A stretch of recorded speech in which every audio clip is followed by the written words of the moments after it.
Ngày hôm nay nó trở về nhà với mớ suy nghĩ còn rối tung.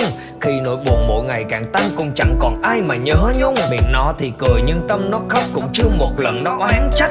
Nó tự nhủ với bản thân rằng mọi thứ sẽ ổn mà sao chán ngắt.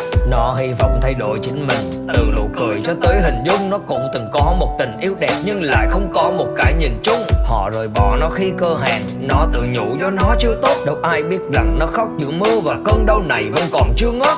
Nó trở thành một kẻ tự kỷ, nó tự giam mình vào một góc phòng. Nó chẳng dám nói ra với ai, nó tự ôm nỗi buồn rồi khóc ròng. Nó chỉ muốn mình đừng tệ hơn, đừng bật khóc khi thấy cô đơn.